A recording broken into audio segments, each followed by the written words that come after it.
children, welcome to ASA Education.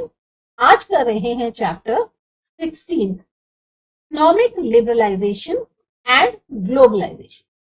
अब इस chapter को शुरू करने से पहले ये जो टाइटल है आपका इकोनॉमिक लिबरलाइजेशन एंड ग्लोबलाइजेशन, इनमें ये जो वर्ड्स दिए हैं इनका मतलब क्या है पहले इसे समझ लेते हैं।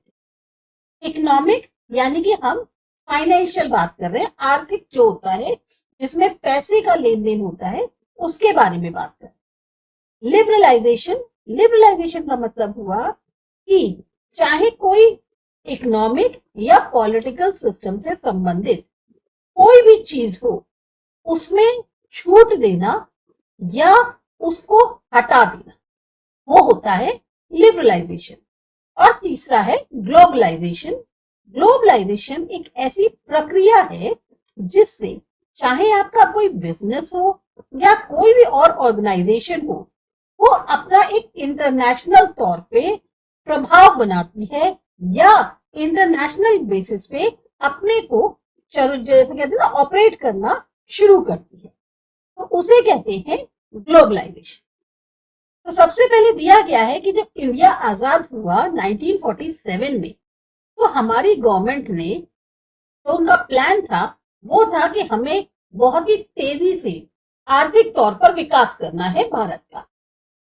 क्यों? हम इतने टाइम तक गुलाम रहे थे, हमारी आर्थिक स्थिति बहुत कमजोर हो गई थी, तो सबसे पहले जरूरी था कि आर्थिक स्थिति को तेजी से सही करना, उसको हासिल करना। तो इसके लिए गवर्नमेंट ने जो रास्ता अपनाया वो था कि हम ऐसी चीजें करें, जिससे ऐसी नीतियां बनाएं जिससे हमारी आर्थिक तरक्की जो है वो बहुत तेजी से हो। और इसके लिए अब इस चीज को हासिल करने के लिए उन्होंने 5 ईयर प्लान्स जो हैं वो लागू किया, एक के बाद एक। इम्प्लीमेंट का मतलब होता है लागू करना। एक के बाद एक उन्होंने हर 5 साल के लिए प्लान तैयार किए। इस 5 साल में हम ये अचीव कर लेंगे जिससे हमारा तेजी से विकास होगा आर्थिक तौर। मॉनेटरी पॉलिसी, फिस्कल पॉलिसी और इंडस्ट्रियल पॉलिसी, इनका अनाउंसमेंट किया गया। तो पहले तो मॉनेटरी पॉलिसी यानी मुद्रा नीति, फिस्कल पॉलिसी राजकोषीय नीति और इंडस्ट्रियल पॉलिसी औद्योगिक नीति। ये तीनों होती क्या है? मॉनेटरी पॉलिसी जो है उसका मेन एम क्या होता है कि इकोनॉमिक ग्रोथ हासिल करना, एक जो हमारा महंगाई दर है उसको मेंटेन रखना ताकि हमारी जो इकोनॉमिक ग्रोथ है वो तेजी से हो सके और जो प्राइस है वो स्टेबल बनी रहे। दूसरा आता है फिस्कल पॉलिसी।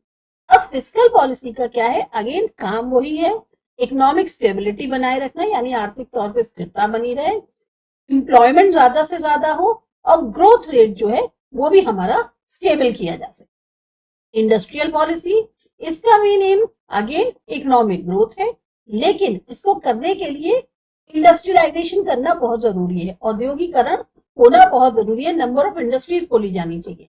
उससे क्या है, जो एम्प्लॉयमेंट की अपॉर्चुनिटीज है यानी कि जो काम की, रोजगार की जो अवसर है वो बढ़ेंगे और एक लोगों का जो स्टैंडर्ड ऑफ लिविंग है वो भी ऊंचा होगा। फॉरेन इन्वेस्टमेंट भी इससे आकर्षित होगा हमारी तरफ।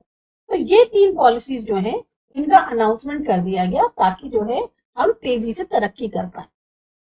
तो जो 5 ईयर प्लान थे इनमें बहुत से ऐसे थे जो कंप्लीट भी हुए, लेकिन जो हमने सोचा था कि हमारा जो इकोनॉमिक डेवलपमेंट होगा वो सही मायने में उतनी सफलता हम नहीं हासिल कर। तो गवर्नमेंट ने जो है इस चीज की जांच करी कि मेन हमारे कारण क्या रहे कि हम फेल हो गए, और फिर जो भी अलग अलग हमारी आर्थिक नीतियां थी उनको जो है एक नया फॉर्म दिया गया ताकि जो भी गलतियां पहले हो चुकी हैं उनमें थोड़ा सा सुधार हो सके। इसके लिए जो इंडस्ट्रियल पॉलिसी थी 1991 की, में जो है कुछ इकोनॉमिक रिफॉर्म्स यानी कि चेंजेस किए गए जिससे हमारा इकोनॉमिक डेवलपमेंट मजबूत हो, और इनको कहा जाता है लिबरलाइजेशन, प्राइवेटाइजेशन और ग्लोबलाइजेशन। लिबरलाइजेशन और ग्लोबलाइजेशन हमने पहले ही समझ लिया था। प्राइवेटाइजेशन मीन्स अब चीजें जो है सिर्फ सरकार के हाथ में नहीं है, प्राइवेट सेक्टर जो है उनको भी दी जाएगी ताकि वो जो है ज्यादा से ज्यादा बेटर जो है उस चीज को कर सके और प्रोग्रेस में हेल्प करे। तो सबसे पहले शुरू करते हैं हम अपने इकोनॉमिक लिबरलाइजेशन। गवर्नमेंट ने क्या किया, जो भी पहले क्या कहते हैं रिस्ट्रिक्शंस यानी बंदिशें और कंट्रोल्स जो हम पाबंदी लगा देते हैं प्राइवेट सेक्टर पे, जो हम लोग पहले से लगी हुई थी, उनको जो है धीमे धीमे कम करना शुरू किया। इससे क्या हुआ, जो इकोनॉमिक डेवलपमेंट है, आर्थिक विकास है, उसमें बढ़ोतरी या उसको एक तरह से एनकरेजमेंट मिला, बढ़ावा मिला उन्हें कि अब जब धीमे धीमे गवर्नमेंट की पाबंदियां कम होने लग जाएंगी तो फिर प्राइवेट सेक्टर को जो है इजी हो जाएगा काम करना, और उससे जो है इकोनॉमिक डेवलपमेंट जो है वो और जल्दी बढ़ेगा। इसको बोलते हैं इकोनॉमिक लिबरलाइजेशन। अब जो मेन इकोनॉमिक रिफॉर्म्स किए गए लिबरलाइजेशन से संबंधित, जो पहले थे जिनके कारण परेशानियां होती थी, तो उनमें क्या क्या सुधार किए गए वो बताया गया। पहले क्या था, 18 इंडस्ट्रीज के लिए रिजर्वेशन था, और अगर कोई और इंडस्ट्री है इनके अलावा तो उसको लगाने के लिए पहले गवर्नमेंट से परमिशन लेनी पड़ती। तो सुधार क्या किया गया, इस चीज को एलिमिनेट यानी खत्म कर दिया। सिर्फ रेलवेज, एटॉमिक एनर्जी और डिफेंस को छोड़ के बाकी सारे एरियाज जो थे वो प्राइवेट सेक्टर के लिए खोल दिए गए। एक पहले ट्रेडिशन यानी चलन चला आ रहा था कि जो इंडस्ट्रीज हैं उनको रजिस्टर कराना कंपलसरी है, उस चीज को इन लोगों ने कैंसिल किया। फिर कोई भी ऐसी इंडस्ट्री का सेटअप करना जिससे ना तो प्रदूषण होता है और ना ही वो जो है हमारे एटमॉस्फेयर एनवायरनमेंट के लिए खतरा है, तो उसके लिए भी अगर ऐसी इंडस्ट्री लगानी है तो गवर्नमेंट की परमिशन लेनी पड़ती थी। उस चीज का प्रावधान जो है उन्होंने कैंसिल कर। तो ये कुछ जो है इन्होंने इकोनॉमिक रिफॉर्म्स किए लिबरलाइजेशन के। एडवांटेजेस क्या मिले हमें लिबरलाइजेशन के? अब नतीजा क्या हुआ लिबरलाइजेशन का, कि जो प्राइवेट सेक्टर है उसे मौका मिला कि वो जो है अनकंस्ट्रेन मतलब बिना किसी पाबंदियों के डेवलप कर सके, जिससे क्या हुआ, जो प्रोडक्शन था, उत्पादन जो है उसमें बढ़ोतरी होने लगी। जो पॉलिसी थी लिबरलाइजेशन की उसको अपनाकर या उसको अपनाने के कारण जो ग्लोबल ट्रेड है उसमें भी जो है एक इम्पेटस यानी स्पीड मिली, और ग्लोबल ट्रेड में भी धीमे धीमे बढ़ोतरी शुरू हो गई। फॉरेन ट्रेड में बढ़ोतरी हो रही थी, इंक्रीज हो रहा था, तो इस वजह से जो हमारे अपने रिजर्व्स होते हैं फॉरेन एक्सचेंज में वो भी बढ़ने लग गए। इंटरनल तौर पे यानी हमारी अपनी कंट्री के अंदर जो इंफ्रास्ट्रक्चरल फैसिलिटीज थी वो भी बढ़ने लगी लिबरलाइजेशन के कारण। इंफ्रास्ट्रक्चर मतलब हुआ जो हमारे यहाँ बिल्डिंग्स हैं, रोड्स हैं, जो चीजें हमारी एक जरूरत, हॉस्पिटल्स हैं, स्कूल हैं, जो जो चीजें हमारे यहाँ एक फैसिलिटीज चाहिए होती हैं, उनमें जब आप उन तरह की बिल्डिंग को बनाने लग जाते हैं तो वो भी जो है हमारी कंट्री के लिए फायदा देती है। जो इंफ्रास्ट्रक्चर बने वो भी किस वजह से बन पाए, क्योंकि छूट दे दी गई। पर जहां एक तरफ एडवांटेज होती है वही जो है डिसएडवांटेज भी होती है। तो डिसएडवांटेज लिबरलाइजेशन की क्या थी, कि कहने को भले ही रिस्ट्रिक्शंस में कमी कर दी गई थी, लेकिन जो एक मोनोपोली होती है ना उसको चेक नहीं कर। फोकस जो था मेनली इंडस्ट्रियल सेक्टर पे था, तो एग्रीकल्चरल फील्ड का डेवलपमेंट जो है वो पीछे रह गया। वो वैसा का वैसी रहा, क्योंकि ध्यान किस पे दिया गया, सिर्फ और सिर्फ इंडस्ट्रियल सेक्टर पे। जबकि हमारी कंट्री क्या है, 75% कल्चरल पे है, लेकिन वो उस पर ज्यादा ध्यान नहीं दिया गया तो वो पीछे रह गए। इनकम जो है उसमें बढ़ोतरी हो रही थी, पर इनकम में भी अब एक लेवल बहुत अप एंड डाउन होने लग गया, डिस्पैरिटी आने लग गई थी। अब डिस्पैरिटी का मतलब क्या होता है, डिस्पैरिटी को अभी जैसे हमने कहा ना कि सिमिलर नहीं है, हर एक की बहुत ज्यादा डिफरेंस आ गया, तो हम इसे कह सकते हैं असमानता आने लग गई थी इनकम में। इंपोर्ट्स बहुत ज्यादा बढ़ गए, एक्सपोर्ट्स कम हो गए, तो जो फॉरेन डेप्ट है यानी जो फॉरेन कर्जा है वो हम पर बढ़ने लग गया। मतलब हम जो है चीजें अपने यहाँ मंगा ज्यादा रहे थे, अपने यहाँ से चीजें बाहर कम भेज रहे थे। ये तो था हमारा लिबरलाइजेशन। अब दूसरा आता है आपका प्राइवेटाइजेशन। प्राइवेटाइजेशन का मतलब क्या हुआ?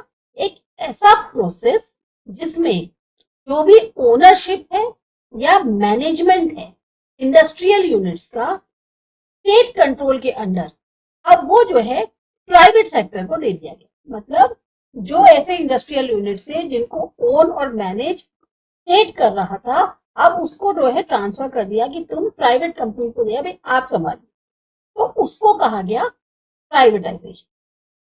पहले जो एरियाज पब्लिक सेक्टर के लिए रिजर्व थे, अब वो प्राइवेट सेक्टर के लिए खोल दिए गए। स्टेट्स ने क्या किया, जो स्टेट ओन कंपनीज थी, मतलब जो उनकी खुद की कंपनीज थी, उनकी जो ओनरशिप थी वो तो अपने पास रखी, और जो उसका मैनेजमेंट का चार्ज था वो दे दिया प्राइवेट कंपनीज। या जो स्टेट था उसने क्या किया, मैनेजमेंट तो अपने हाथ में रखा, पर ओनरशिप जो है वो प्राइवेट कंपनी को दे दी। ये चीजें जो है ऐसे हो रही थी। तो प्राइवेटाइजेशन का फायदा क्या मिला? जो प्रोडक्शन यूनिट थे इंडस्ट्रियल सेक्टर्स में, उनमें काफी संख्या में इंक्रीज हुआ, बढ़त हुई।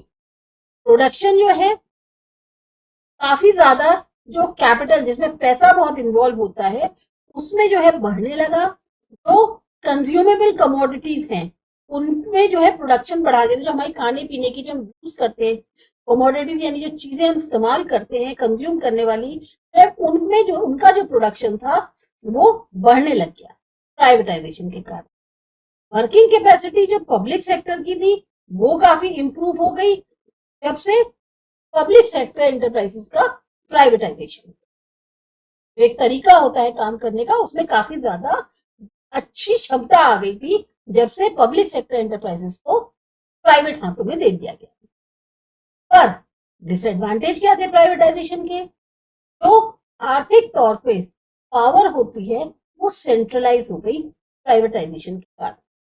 मतलब अब वो एक के हाथ में आने लग गई, जिसकी वजह से जो मोनोपोली थी वो जो है बढ़ने लग गई।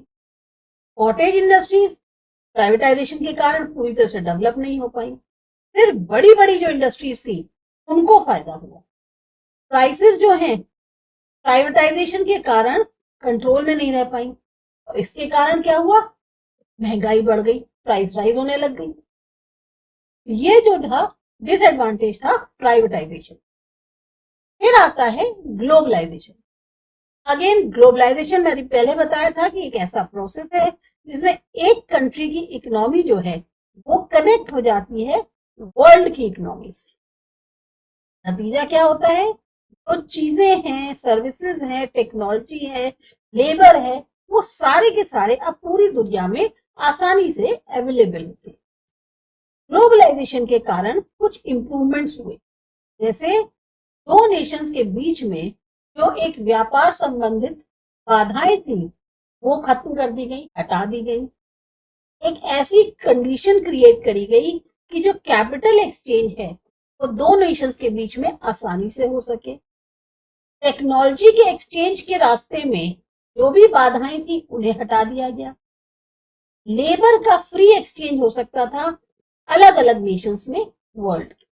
ये जो है ग्लोबलाइजेशन से शुरू हुआ। तो इफेक्ट्स क्या रहे ग्लोबलाइजेशन के? फिक्स्ड इफेक्ट देखने को मिला इंडियन इकोनॉमी। कुछ एडवांटेजेस भी थे, कुछ डिसएडवांटेजेस भी। एडवांटेजेस क्या थे, जो एफडीआई यानी फॉरेन डायरेक्ट इन्वेस्टमेंट है वो उसको काफी बढ़ावा मिला ग्लोबलाइजेशन के कारण। जो चीजें डेवलप्ड कंट्रीज में बनती थी अब वो आसानी से हासिल करी जा सकती थी, अगेन ग्लोबलाइजेशन के कारण। डेवलपिंग कंट्रीज, हमारा जो है विकासशील देश है इंडिया, वो जो है अब कंपटीशन कर पा रहा था इंटरनेशनल लेवल पे ग्लोबलाइजेशन के कारण। क्योंकि जब आपने देखा बाहर की चीजों में कैसे बनती हैं, क्या होता है, तो आपने अपने यहाँ भी उसी की जैसी चीज बनाई पर ज्यादा बेटर क्वालिटी से। तो ऑब्वियस ही बात है, अगर आपके यहाँ कोई चीज ज्यादा अच्छी होगी और लोग देखेंगे तो वो कंपेयर करके आपकी चीज को भी पसंद कर सकते हैं। तो एक कंपटीशन आ गया इंटरनेशनल लेवल पे ग्लोबलाइजेशन के कारण। लेकिन डिसएडवांटेजेस क्या रही, अभी भी जो हमारे यहाँ समस्या थी गरीबी की और बेरोजगारी की, उसका भी एक जो सोचा गया था कि उसमें कहीं ना कहीं समाधान मिल जाएगा ग्लोबलाइजेशन के कारण, उतना जो है एक्सपेक्टेड सक्सेस जो है वो हासिल नहीं हो पाई। डेवलपिंग कंट्रीज जो हैं उनको बहुत ज्यादा फायदा नहीं मिला जो इंक्रीज हुआ एक्सपोर्ट्स में, जो उनको मिलना चाहिए। इसी तरह से बड़ी बड़ी इंडस्ट्रीज जो हैं उनको बहुत ज्यादा फायदा हुआ, जबकि जो छोटी स्केल इंडस्ट्रीज थी उनको बहुत कम बेनिफिट। तो एडवांटेजेस और डिसएडवांटेजेस हमने तीनों में देखे, लिबरलाइजेशन, प्राइवेटाइजेशन और ग्लोबलाइजेशन में। अब इसके बाद आता है WTO यानी वर्ल्ड ट्रेड ऑर्गेनाइजेशन। ये करते हैं अगले वीडियो में।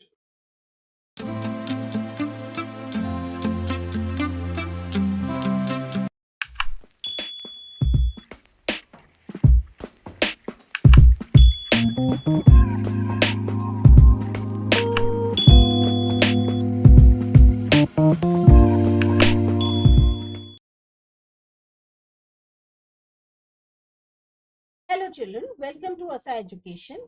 आज कर रहे हैं chapter 16, economic liberalisation and globalisation. अब इस चैप्टर को शुरू करने से पहले ये जो टाइटल है आपका इकोनॉमिक लिबरलाइजेशन एंड ग्लोबलाइजेशन, इनमें ये जो वर्ड्स दिए हैं इनका मतलब क्या है पहले इसे समझ लेते हैं। इकोनॉमिक यानी कि हम फाइनेंशियल बात कर रहे हैं, आर्थिक जो होता है जिसमें पैसे का लेन देन होता है उसके बारे में बात कर रहे हैं। लिबरलाइजेशन का मतलब हुआ कि चाहे कोई इकोनॉमिक या पॉलिटिकल सिस्टम से संबंधित कोई भी चीज हो उसमें छूट देना या उसको हटा देना, वो होता है लिबरलाइजेशन। और तीसरा है ग्लोबलाइजेशन। ग्लोबलाइजेशन एक ऐसी प्रक्रिया है जिससे चाहे आपका कोई बिजनेस हो या कोई भी और ऑर्गेनाइजेशन हो, वो अपना एक इंटरनेशनल तौर पे प्रभाव बनाती है या इंटरनेशनल बेसिस पे अपने को जैसे कहते हैं ना ऑपरेट करना शुरू करती है, तो उसे कहते हैं ग्लोबलाइजेशन। तो सबसे पहले दिया गया है कि जब इंडिया आजाद हुआ 1947 में, तो हमारी गवर्नमेंट ने तो उनका प्लान था वो था कि हमें बहुत ही तेजी से आर्थिक तौर पर विकास करना है भारत का। क्यों? हम इतने टाइम तक गुलाम रहे थे, हमारी आर्थिक स्थिति बहुत कमजोर हो गई थी, तो सबसे पहले जरूरी था कि आर्थिक स्थिति को तेजी से सही करना, उसको हासिल करना। तो इसके लिए गवर्नमेंट ने जो रास्ता अपनाया वो था कि हम ऐसी चीजें करें, जिससे ऐसी नीतियां बनाएं जिससे हमारी आर्थिक तरक्की जो है वो बहुत तेजी से हो।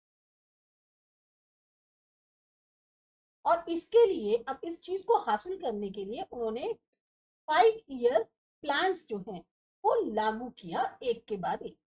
इम्प्लीमेंट का मतलब होता है लागू करना। एक के बाद एक उन्होंने हर 5 साल के लिए प्लान तैयार किए, इस 5 साल में हम ये अचीव कर लेंगे जिससे हमारा तेजी से विकास होगा आर्थिक तौर। मॉनेटरी पॉलिसी, फिस्कल पॉलिसी और इंडस्ट्रियल पॉलिसी, इनका अनाउंसमेंट किया गया। तो पहले तो मॉनेटरी पॉलिसी यानी मुद्रा नीति, फिस्कल पॉलिसी राजकोषीय नीति और इंडस्ट्रियल पॉलिसी औद्योगिक नीति। ये तीनों होती क्या है? मॉनेटरी पॉलिसी जो है उसका मेन एम क्या होता है कि इकोनॉमिक ग्रोथ हासिल करना, एक जो हमारा महंगाई दर है उसको मेंटेन रखना ताकि हमारी जो इकोनॉमिक ग्रोथ है वो तेजी से हो सके और जो प्राइस है वो स्टेबल बनी रहे। दूसरा आता है फिस्कल पॉलिसी। अब फिस्कल पॉलिसी का क्या है? अगेन काम वही है, इकोनॉमिक स्टेबिलिटी बनाए रखना यानी आर्थिक तौर पे स्थिरता बनी रहे, एम्प्लॉयमेंट ज्यादा से ज्यादा हो और ग्रोथ रेट जो है वो भी हमारा स्टेबल किया जा सके।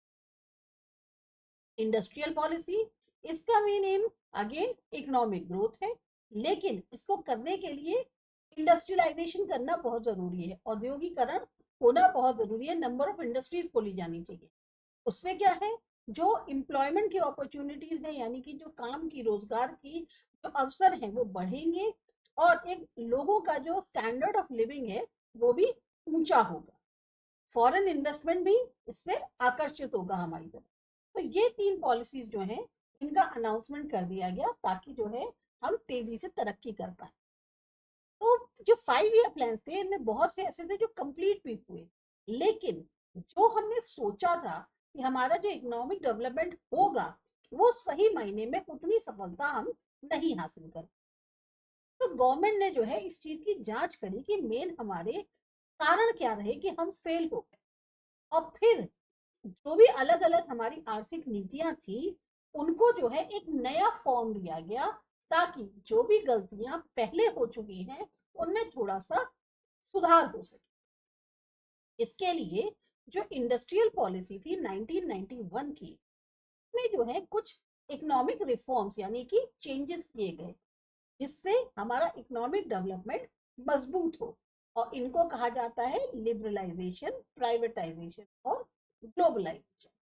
लिबरलाइजेशन और ग्लोबलाइजेशन हमने पहले ही समझ लिया था। प्राइवेटाइजेशन मीन्स अब चीजें जो है सिर्फ सरकार के हाथ में नहीं है, प्राइवेट सेक्टर जो है उनको भी दी जाएगी ताकि वो जो है ज्यादा से ज्यादा बेटर जो है उस चीज को कर सके और प्रोग्रेस में हेल्प करे। तो सबसे पहले शुरू करते हैं हम अपने इकोनॉमिक लिबरलाइजेशन। गवर्नमेंट ने क्या किया, जो भी पहले क्या कहते हैं रिस्ट्रिक्शंस यानी बंदिशें और कंट्रोल्स जो हम पाबंदी लगा देते हैं प्राइवेट सेक्टर पे, जो हम लोग पहले से लगी हुई थी उनको जो है धीमे धीमे कम करना शुरू किया। इससे क्या हुआ, जो इकोनॉमिक डेवलपमेंट है, आर्थिक विकास है, उसमें बढ़ोतरी या उसको एक तरह से एनकरेजमेंट मिला, बढ़ावा मिला उन्हें कि अब जब धीमे धीमे गवर्नमेंट की पाबंदियां कम होने लग जाएंगी तो फिर प्राइवेट सेक्टर को जो है इजी हो जाएगा काम करना, और उससे जो है इकोनॉमिक डेवलपमेंट जो है वो और जल्दी बढ़ेगा।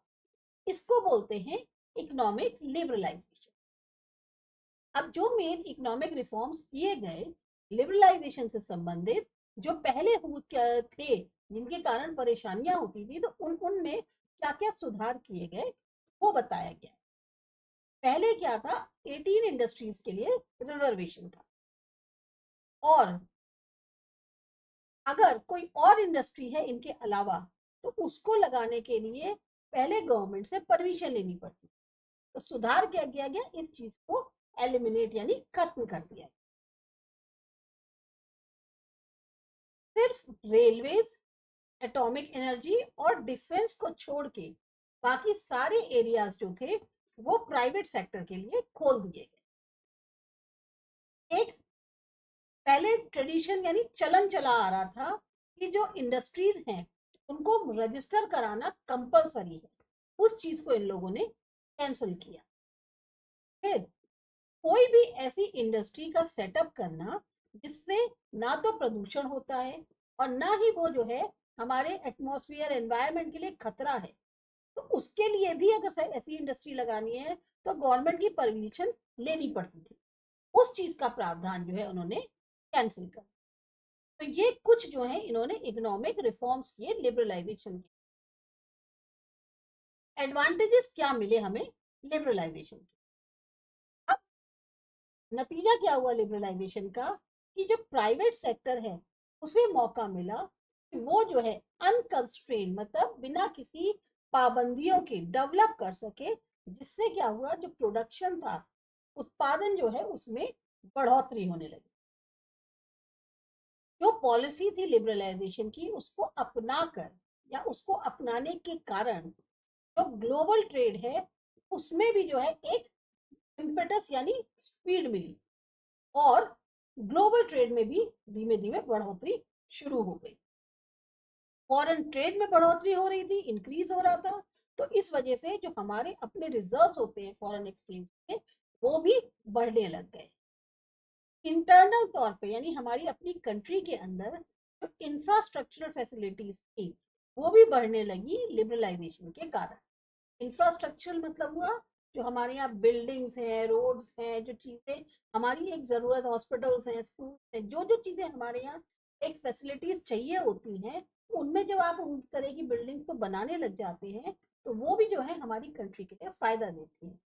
जो इंफ्रास्ट्रक्चर बने उस वो भी किस वजह से बन पाए, क्योंकि छूट दे दी गई।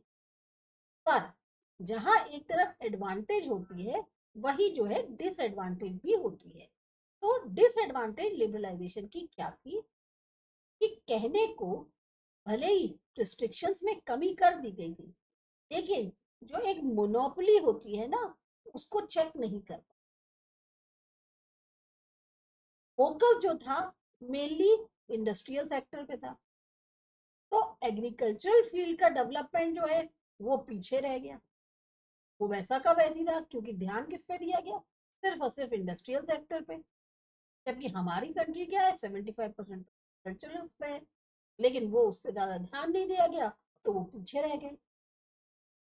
इनकम जो है उसमें बढ़ोतरी हो रही थी, पर इनकम में भी अब एक लेवल बहुत अप एंड डाउन होने लग गया, डिस्पैरिटी आने लग गई थी। अब डिस्पैरिटी का मतलब क्या होता है,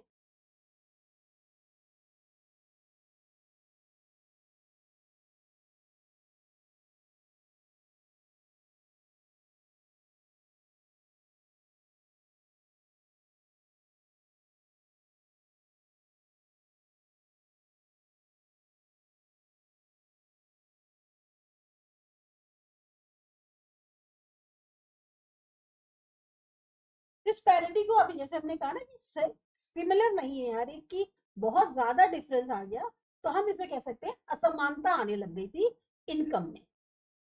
इंपोर्ट्स बहुत ज्यादा बढ़ गए, एक्सपोर्ट्स कम हो गए, तो जो फॉरेन डेप्ट है यानी जो फॉरेन कर्जा है वो हम पर बढ़ने लग गया। मतलब हम जो है चीजें अपने यहाँ मंगा ज्यादा रहे थे, अपने यहाँ से चीजें बाहर कम भेज रहे थे। ये तो था हमारा लिबरलाइजेशन। अब दूसरा आता है आपका प्राइवेटाइजेशन। प्राइवेटाइजेशन का मतलब क्या हुआ, एक ऐसा प्रोसेस जिसमें जो भी ओनरशिप है या मैनेजमेंट है इंडस्ट्रियल यूनिट्स का स्टेट कंट्रोल के अंडर, अब वो जो है प्राइवेट सेक्टर को दे दिया गया। मतलब जो ऐसे इंडस्ट्रियल यूनिट्स है जिनको ओन और मैनेज स्टेट कर रहा था, अब उसको जो है ट्रांसफर कर दिया कि तुम प्राइवेट कंपनी को दिया, भाई आप संभालिए, तो उसको कहा गया प्राइवेटाइजेशन। पहले जो एरियाज पब्लिक सेक्टर के लिए रिजर्व थे, अब वो प्राइवेट सेक्टर के लिए खोल दिए गए। स्टेट्स ने क्या किया, जो स्टेट ओन कंपनीज थी, मतलब जो उनकी खुद की कंपनीज थी, उनकी जो ओनरशिप थी वो तो अपने पास रखी, और जो उसका मैनेजमेंट का चार्ज था वो दे दिया प्राइवेट कंपनीज। या जो स्टेट था उसने क्या किया, मैनेजमेंट तो अपने हाथ में रखा, पर ओनरशिप जो है वो प्राइवेट कंपनी को दे दी। ये चीजें जो है ऐसे हो रही थी। तो प्राइवेटाइजेशन का फायदा क्या मिला, जो प्रोडक्शन यूनिट थे इंडस्ट्रियल सेक्टर्स में, उनमें काफी संख्या में इंक्रीज हुआ, बढ़त हुई। प्रोडक्शन जो है काफी ज्यादा, जो कैपिटल जिसमें पैसा बहुत इन्वॉल्व होता है उसमें जो है बढ़ने लगा। जो कंज्यूमेबल कमोडिटीज हैं उनमें जो है प्रोडक्शन बढ़ा देते, जो हमारी खाने पीने की जो हम यूज करते हैं कमोडिटीज, यानी जो चीजें हम इस्तेमाल करते हैं कंज्यूम करने वाली, उनमें जो उनका जो प्रोडक्शन था वो बढ़ने लग गया प्राइवेटाइजेशन के कारण। वर्किंग कैपेसिटी जो पब्लिक सेक्टर की थी वो काफी इंप्रूव हो गई जब से पब्लिक सेक्टर एंटरप्राइजेस का प्राइवेटाइजेशन। एक तरीका होता है काम करने का, उसमें काफी ज्यादा अच्छी क्षमता आ गई थी जब से पब्लिक सेक्टर एंटरप्राइजेस को प्राइवेट हाथों में दे दिया गया। पर डिसएडवांटेज क्या थे प्राइवेटाइजेशन के, जो आर्थिक तौर पे पावर होती है वो सेंट्रलाइज हो गई प्राइवेटाइजेशन के कारण। मतलब अब वो एक के हाथ में आने लग गई, जिसकी वजह से जो मोनोपोली थी वो जो है बढ़ने लग गई। कॉटेज इंडस्ट्रीज प्राइवेटाइजेशन के कारण पूरी तरह से डेवलप नहीं हो पाई, सिर्फ बड़ी बड़ी जो इंडस्ट्रीज थी उनको फायदा हुआ। प्राइसेस जो हैं प्राइवेटाइजेशन के कारण कंट्रोल में नहीं रह पाई, और इसके कारण क्या हुआ, महंगाई बढ़ गई, प्राइस राइज होने लग गई। ये जो था डिसएडवांटेज था प्राइवेटाइजेशन। फिर आता है ग्लोबलाइजेशन। अगेन ग्लोबलाइजेशन मैंने पहले बताया था कि एक ऐसा प्रोसेस है जिसमें एक कंट्री की इकोनॉमी जो है वो कनेक्ट हो जाती है वर्ल्ड की इकोनॉमी से। नतीजा क्या होता है, तो चीजें हैं, सर्विसेज हैं, टेक्नोलॉजी है, लेबर है, वो सारे के सारे अब पूरी दुनिया में आसानी से अवेलेबल होते हैं। ग्लोबलाइजेशन के कारण कुछ इंप्रूवमेंट्स हुए, जैसे दो नेशंस के बीच में जो एक व्यापार संबंधित बाधाएं थी वो खत्म कर दी गई, हटा दी गई। एक ऐसी कंडीशन क्रिएट करी गई कि जो कैपिटल एक्सचेंज है वो दो नेशंस के बीच में आसानी से हो सके। टेक्नोलॉजी के एक्सचेंज के रास्ते में जो भी बाधाएं थी उन्हें हटा दिया गया। लेबर का फ्री एक्सचेंज हो सकता था अलग अलग नेशंस में वर्ल्ड। ये जो है ग्लोबलाइजेशन से शुरू हुआ। तो इफेक्ट्स क्या रहे ग्लोबलाइजेशन के? मिक्स्ड इफेक्ट देखने को मिला इंडियन इकोनॉमी। कुछ एडवांटेजेस भी थे, कुछ डिसएडवांटेजेस भी। एडवांटेजेस क्या थे? जो एफडीआई यानी फॉरेन डायरेक्ट इन्वेस्टमेंट है वो उसको काफी बढ़ावा मिला ग्लोबलाइजेशन के कारण। जो चीजें डेवलप्ड कंट्रीज में बनती थी अब वो आसानी से हासिल करी जा सकती थी, अगेन ग्लोबलाइजेशन के कारण।